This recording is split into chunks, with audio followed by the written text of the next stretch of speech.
Napag-usapan ang pananaw ni Paolo Avellino pagdating sa pag-ibig at pagpapakasal. Para sa aktor, may punto raw sa buhay ng isang tao na kapag nakilala mo na ang taong talagang para sa'yo, mararamdaman mo na lang na eto na, isang simpleng pahayag para sapat para kiligin at mapaisip ang kanyang mga tagahanga. Sa ganitong pananaw, tila naniniwala si Paolo na hindi kailangang pilitin o madaliin ang pag-aasawa.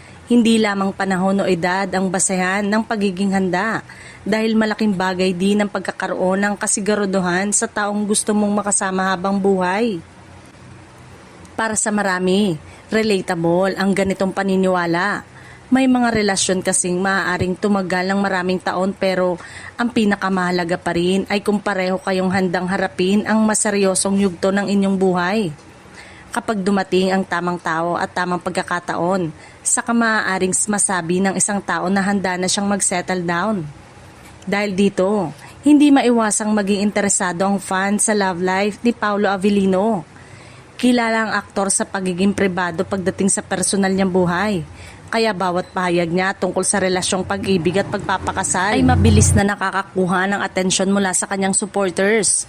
Siyempre, para sa mga tagahanga, may isang tanong na agad pumasok sa isip.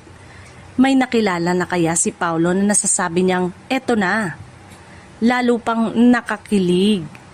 Para sa mga fans ang ganitong usapan dahil marami ang curious kung ano nga ba ang magiging susunod na kabanata sa personal na buhay ng aktor.